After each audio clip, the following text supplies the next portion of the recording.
नमस्कार। पारिक समाज की विभूतियों से मिलाने के क्रम में आज हम आपको लेकर आए हैं पर्वतसर शहर की पारिक समाज की ऐसी दो हस्तियों से रूबरू करवाने की श्रृंखला। जी हां, हम बात कर रहे हैं सेवानिवृत्त प्रधानाचार्य श्री दामोदर प्रसाद जी तिवारी सर, जिन्होंने स्वैच्छिक सेवानिवृत्ति अपनी राजकीय सेवा से ली और उसके पीछे उनका रीजन ये था कि ग्रामीण क्षेत्र में विद्यार्थी मार्गदर्शन के अभाव में उच्च शिक्षा के लिए आगे नहीं जा पाते। आज कोटा जैसे शहर में बच्चों के माइंड पर किस प्रकार सा प्रेशर बन रहा है, उस प्रेशर के चक्कर में वो आगे पढ़ नहीं पाते। तो क्यों ना पर्वतसर शहर में एक ऐसा फाउंडेशन तैयार किया जाए जहां इस मिट्टी से जुड़े हुए लोग, इस माटी के लाल उस लेवल तक जाकर पढ़ाई का नाम रोशन कर सके। इसलिए स्वैच्छिक सेवानिवृत्ति लेने के पश्चात उन्होंने एक ऐसा प्लेटफॉर्म तैयार किया जिसे उनके दोनों सुपुत्र कीर्ति आजाद और आशीष पारिक बड़ी बखूबी के साथ निभा रहे हैं। आइए मुलाकात करते हैं भाई कीर्ति आजाद से। नमस्कार कीर्ति जी। जैसा कि नाम कीर्ति आजाद, एक क्रिकेट खिलाड़ी भारत के हुआ करते थे, तो कहीं ना कहीं जैसे ही नाम सुनते हैं मेरे माइंड में भी ठक से ये लगा कि शायद स्पोर्ट्स से जुड़े हुए हैं, लेकिन एजुकेशन से जुड़ा हो। हम चाहेंगे आपकी एजुकेशन के बारे में जानना कि किस प्रकार आपके एजुकेशन का स्तर रहा और उसके बाद क्या आपने स्ट्रगल किया, थोड़ा दर्शकों को बताने की कृपा करें। जैसे प्रारंभिक जीवन की बात करें तो थर्ड क्लास में मैं यहाँ पे नंबर 2 स्कूल होती थी पहले, अब गवर्नमेंट हाई सेकेंडरी बन गई, मर्ज हो गई। हाँ, नंबर 2 स्कूल से मैंने स्टार्ट करी थर्ड क्लास से। 1995 की बात है, पापा का ट्रांसफर हुआ था लेक्चर की पोस्ट पे। उसके बाद मैं फोर्थ क्लास में गया था मारवाड़ मिशन, फोर्थ फिफ्थ वहाँ पढ़ी, 6 पढ़ी मैंने मिडिल स्कूल में, और 7th 8th 9th 10 ये पढ़ी मारवाड़ स्कूल में, और 11th 12th पढ़ी मैंने हाई सेकेंडरी स्कूल में। छोटा सा ये रहा, और उसमें मैंने अचीवमेंट में मेरा नवोदय में सिलेक्शन हुआ था सबसे पहले, सेकेंड रैंक थी नागौर डिस्ट्रिक्ट में। घर वालों ने उस समय बाहर भेजने का चलन कम था। उसके बाद मेरा 8th में मेरिट रही, 94% थे। पर्वतसर से संभवतः फर्स्ट मेरिट थी, पहली बार थी। हाँ, पहली मेरिट थी।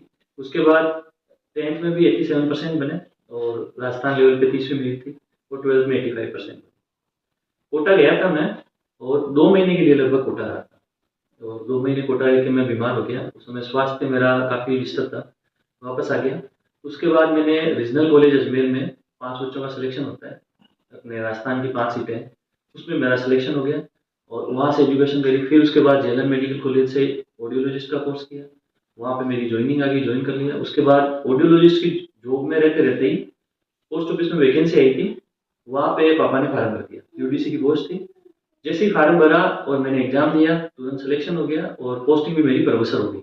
तो पर्वतसर में रहने के लालच में मैंने वहाँ से रिजाइन करके यहाँ आके मैंने ज्वाइन कर लिया। और उसके बाद मैंने लगभग 5 साल यहाँ पे नौकरी की। कुपन वाली पोस्ट मास्टर रहा, डीडवाना भी करी, धनकौली भी करी, कुचामन भी रहा काफ़ी टाइम।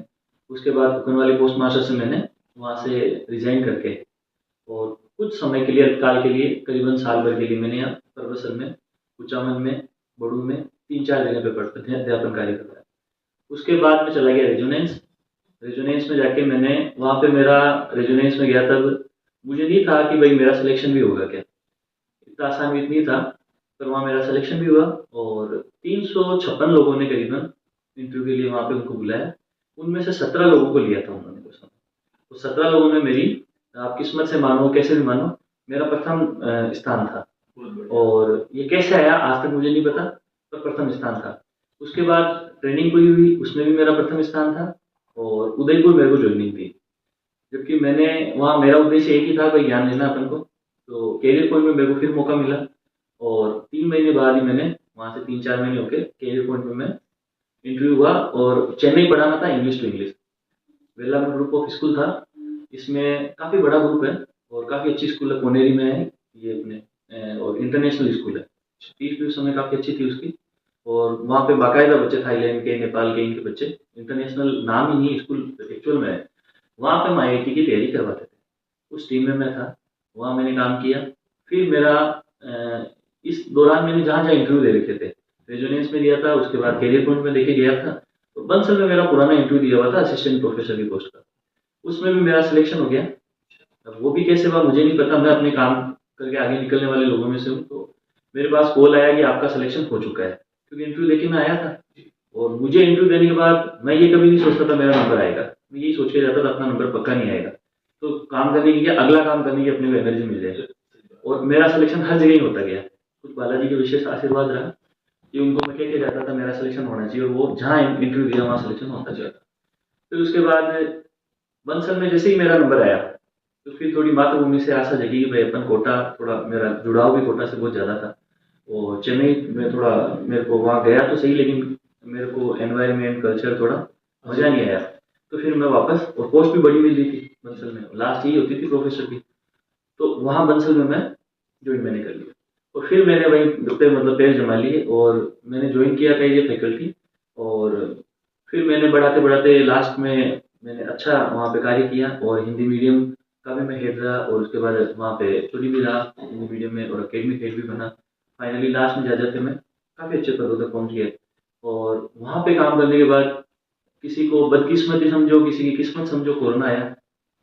और कोरोना ने एक बार सारी कोचिंग इंडस्ट्री को ख़त्म कर दिया, और वो कोरोना मेरी उत्पत्ति का कारण बना। वहाँ पे सब कुछ बंद हुआ। मैं परवसर आया तो सबसे पहले मिले मुझे, आप सब जानते हैं कि जैसे मनीष चौहान है एडवोकेट, वो मिले। पुरानी हमारे पारिवारिक रिश्ते हैं, तो उन्होंने कहा कि ये तेरा भतीजा है, इसको पढ़ाना है कश्यप को। तो उन्होंने ज़बरदस्ती पकड़ के मेरे को, ऐसे ही और 2-3 लोगों ने मिलके कि इनको पढ़ाना है। मैंने सोचा अपन बैठे हैं अभी पढ़ा देते हैं। इस तरीके से मैंने एक छोटी सी कोचिंग की शुरुआत करी। कैसे सोच के नहीं किया था कि भाई आईआईटी नीट में इतने अपन अच्छे सफल हो जाएंगे। मेरा एक ही कार्य करने का एक ही तरीका है कि भाई जो काम करना है वो परफेक्टली करना है, तो अच्छे से करना है। ये सोच के हमने कार्य प्रारंभ किया, और जैसे ही हमने प्रारंभ किया तो लोग जुड़ते गए। और स्टार्ट में हमने 5 बच्चे लिए थे 2021 में, 5 बच्चे लिए, और सबका सहयोग भी मिला। ये 5 बच्चों पे हमने काम किया। थोड़ा सा देखो स्टार्ट करते हैं तो लोगों को विश्वास तो नहीं आता, क्योंकि असंभव कार्य अगर संभव बनाने की कोशिश, अपन कहेंगे चांद पे जा सकते हैं। तो जब ये बात जिसने भी गई होगी स्टार्ट में, तो उसकी बात का किसी ने विश्वास नहीं किया होगा। एक साइंटिस्ट था जिसने ये कहा कि भाई सबसे पहले ये माना जाता था कि सन है वो अर्थ के चारों चक्कर लगाता है। उसने बोला नहीं, अर्थ है वो सन के चारों चक्कर लगाती है। उसको फांसी की सजा दी गई, क्योंकि वो परम सत्य बात थी। तो क्या नया काम स्टार्ट करते हैं तो लोगों का अविश्वास संभावित है, क्योंकि लोग काफी लोगों का धोखे का शिकार भी हो रखे होते हैं, तो एकदम से वो मानने में नहीं आया। तो केवल 5 लोग हमसे जुड़े, उन 5 में से 3 का एडवांस में सिलेक्शन हुआ, और मेंस में भी क्वालिफाइड हुए। फिर ये कारवां बढ़ता गया। अभी करीबन करीबन अपन देखें तो 10-12 बच्चे तो एडवांस में अलग अलग जगह पे, साइंटिस्ट, आईआईटी, एनआईटी, मेडिकल। फिर उसके बाद जर्नी आगे बढ़ती गई। फिर लोगों का सहयोग मिला। पहले तो हमारे बंसल की फैकल्टी ऑनलाइन पढ़ाती थी। फिर मैंने एक बार फिजिकल केमिस्ट्री में मेरी थोड़ी दिक्कत आई, तो केमिस्ट्री में मेरे फिजिक्स और मैथ्स में लेता था उसमें। तो मैंने आशीष सर को कहा कि भाई ये फिजिकल केमिस्ट्री पढ़ाना है। तो इन्होंने फिर अपना स्टार्ट की, इनकी जर्नी ये खुद बताएंगे। फिर इन्होंने स्टार्ट किया, स्टार्ट करके फिर ये अपना समय लेके भाई इनका जुड़ाव बढ़ता गया। और टीचिंग देखो ऐसी चीज़ है जिसमें या तो आप बिल्कुल इंटरेस्ट नहीं आएगा, और अगर इंटरेस्ट आ गया तो इसके लिए आप फिर कुछ भी कर जाएंगे, आप इसके अलावा कुछ अच्छा नहीं लगेगा। इनका इंटरेस्ट जागा, और नॉलेज तो नो डाउट ये आईआईटी में तो शुरू से ही था। 12th के साथ में प्रोफेसर ने ये भी 12th के साथ में पहले ऐसे व्यक्ति थे जो 12th के साथ में 691 रैंक के साथ आईआईटी में सेलेक्ट हुए फर्स्ट। जैसे रीजनल में मेरा फर्स्ट सिलेक्शन हुआ था, वैसे इनका भी पहला ही था। और इनका भी मेरिट में भी आए हैं, और मेरे से आगे आए हैं हमेशा। बाकी चीज़ें भी ये खुद बताएंगे अपनी। और इसके बाद इन्होंने जो अच्छी खासी जॉब थी आकाश में, इसमें डिजिटल आकाश में पूरा लीड करते थे ये, आकाश इंस्टीट्यूट दिल्ली में। तो डिजिटल आकाश को छोड़ के यहाँ आना इतने बड़े पैकेज को, ये इनका डिसीजन रहा। इनकी हमने मना भी किया था, हमने कहा इतने पैसे मिल रहे हैं भाई, तुम वहाँ नौकरी कर, मैं यहाँ टीचर रख लूँगा। फिर इन्होंने अपना डिसीजन बनाया और ये यहाँ पे आए, आके इन्होंने सहयोग करना स्टार्ट किया। फिर हम कंधे से कंधा मिला के तब से आगे बढ़ रहे हैं। और चुनौतियाँ तो बहुत आई, और इस दरमियान हमने देखो ये 1,25,000 स्क्वायर फीट में ये संस्था का पूरा कंस्ट्रक्शन करवाना, कम से कम 12-13 हज़ार फुट का आज कंस्ट्रक्शन हो चुका है पिछले 1.5 साल में। तो हमें बहुत सारी चुनौतियों का भी सामना करना पड़ता है। ये कार्य भी करते हैं, रिजल्ट भी आते हैं, उनमें भी ध्यान रखना पड़ता है। अभी जैसे अपना जो क्षेत्र है उस क्षेत्र से लगभग कितने आईआईटीएन या नीट में सेलेक्ट हो चुके हैं? अगर ऑथेंटिक बात करें जी, तो इसमें जैसे अमन मीणा सबसे पहले सेलेक्ट हुआ था। ये भी आईआईटी, जैसे मैं ये दिखाना चाहूँगा, इसमें पूरी डिटेल है जी। और पेपर में भी आती है। जी हाँ। अमन मीणा IIT BHU में भी वर्तमान में थर्ड ईयर में है। थर्ड ईयर में है अमन मीणा? थर्ड सेमेस्टर में। इलेक्ट्रिकल में हिमांशु चौधरी अपने आइजर भोपाल में साइंटिस्ट है, मतलब उसकी पढ़ाई कर रहा है। ईश्वर कुमार NIT इलाहाबाद में है। मनन कुमार है जो IIT BHU में कंप्यूटर साइंस में है। और समर्थ बोरा RVC बेंगलुरु में है। तनुष सांगवीर को गवर्नमेंट MBBS देवरिया में है, अध्ययनरत है। ये भी बच्चा 3 साल तक गमी था अपने पास। तिलक सोनी है वो NIT इलाहाबाद में है। और इसके अलावा एक रौनक तोषनीवाल है डेगाना का, वो बच्चा अभी IIT मद्रास में पढ़ रहा है। पर्वत सर से एक साथ इतने सारे बच्चों का सिलेक्शन, और वर्तमान में अभी 3 बच्चों का सिलेक्शन हुआ है। उनमें से ध्रुव टाक है, लक्ष्मी नारायण टाक का लड़का है। और कृष्णा जहांगीर सरवजी जहांगीर का बच्चा है, बागरनम के सामने रहते हैं। ममता बिजानिया, खुशी चौधरी ये अपने धोकड़िया और खोकर की है। लक्ष्य पारिक तो अपने बिजमोहन पारिक का ही लड़का है। अरविंद चौधरी है जो ये भी धोकड़िया का है। दिव्यांशु सेन अपने मुकेश जी का लड़का है, मुकेश जी सबको जानते हैं, मुकेश जी सेन। और गौरव कुमार वैष्णव बोरावत है। इसमें हमने 90% डालते की छाते हैं क्योंकि ज्यादा जगह भी नहीं थी और बाकी बच्चे और भी सिलेक्ट हुए हैं।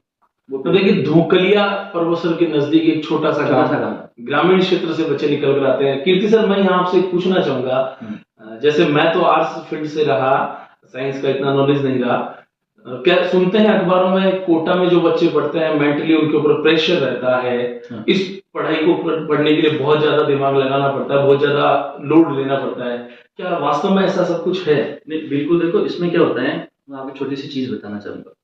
जैसे आपको अगर मैं एग्जांपल देता हूँ, जनरल एग्जांपल देता हूँ। आप जिम में जाते हैं, सपोज जिम में जाते ही आपने जिम में बहुत सारी मशीनें रखी है, आप सीधा बड़ी वाली मशीन उठा के, आप उसमें 50 किलो वजन लगा हुआ है, आप सीधा उठा के 50 किलो वजन से स्टार्ट करें, नहीं हो पाएगा। तो प्रयास करेंगे तो जैसे आप जबरदस्ती भी करना स्टार्ट कर दिया आपने, तो 50 किलो एक साथ उठा तो लेंगे आप, लेकिन आपके पेट की नसें खिंच जाएगी और दिक्कतें हो जाएगी। फिर डॉक्टर के पास जाएंगे और अगले ही दिन आप क्या करेंगे, गिव अप करके आपको घर वाले कहेंगे कल से जिम में नहीं जाना है, जिम में जाने से पेट की नसें खिंच गई, वो 10 दिन बीमार है। वही बच्चे को अगर रियल ट्रेनिंग देके अगर अपन 1 किलो वजन से स्टार्ट करवाएं और स्ने करते करते साल के लास्ट तक जाएंगे, 1 साल पूरा समय दें और 50 किलो वजन उठवाएं, तो बच्चा अच्छे से कार्य कर पाए। तो सबसे बड़ी चीज होती है डिप्रेशन में आने का कारण गाइडेंस नहीं होना। आजकल ये कि पढ़ाई गई घर बन गए, वैसा आप सोना ही नहीं है, घर वाले कह देंगे, चाहे हम कहते हैं, चाहे कोई भी मिलेगा वो यही कहेगा क्या कर सकते हैं, ज्यादा से ज्यादा मेहनत करें, तो वो कहेगा 3 घंटे सोना है। देखो अब एक चीज बताओ, 7 घंटे से कम सोने से आपको डिप्रेशन हो जाएगा, आपके दुनिया भर की रक्तचाप ऐसी बीमारियां लग जाएगी, डॉक्टर सब बताते रहते हैं। तो 6 से 7 घंटे सोना बहुत परम आवश्यक है। तो हम जो पढ़ाते हैं तो हम क्या करते हैं, बच्चे को गाइड जरूर करते हैं और बच्चे को प्रेशर में नहीं आने देते, डिप्रेशन में नहीं आने देते। मेरा तो कोई बच्चा अभी तक डिप्रेशन में आया नहीं। इसके लिए देखो आपको पेरेंट्स को और हमें थोड़ा बच्चे को कनेक्टेड रखना पड़ता है। और स्नेह वही बात है, वो 1 किलो वजन वाली, वजन दो तो धीरे धीरे दो बच्चों को, और बच्चे की कैपेसिटी के अकॉर्डिंग दो। ऐसा नहीं हर बच्चे को अपन बराबर, हर बच्चा इंडिविजुअल अलग अलग है। थोड़ा मेंटेनेंस का ध्यान रखें, बच्चे का थोड़ा ध्यान रखें, बच्चे की केयरिंग करें, अपन गाइडलाइन पूरी रखें, काउंसलिंग पूरी रखें, तो डिप्रेशन में कम आते हैं। दूसरा एक चीज ये भी है कि अति उत्साह में नहीं आना चाहिए, अति महत्वाकांक्षी भी नहीं होना चाहिए। अगर बच्चा हम एडमिशन लेते हैं तो CBSE में हमारा क्राइटेरिया 75% है और RBC में 80% है। उसके बाद में मैं टेस्ट करना प्रेफर करता हूँ। उसके बाद अगर टेस्ट में बच्चा सेलेक्ट होता तो लेता हूँ, अदरवाइज उसको मैं पहले ही मना कर देता हूँ, भैया मेरे पास इसको सिलेक्शन कराने की कैपेसिटी नहीं है, आप कहीं और एडमिशन करेंगे, तो पोलाइटली अपन मना कर देते हैं। तो उसका भी फर्क ये पड़ता है कि बच्चा कैपेबल आता है तो डिप्रेशन में। कई बार ऐसा होता है बच्चा कमजोर है, अपन जबरदस्ती उस पर लोड डाल दें, तो उस केस में भी डिप्रेशन में आने की संभावना है। बहुत बढ़िया, बहुत धन्यवाद।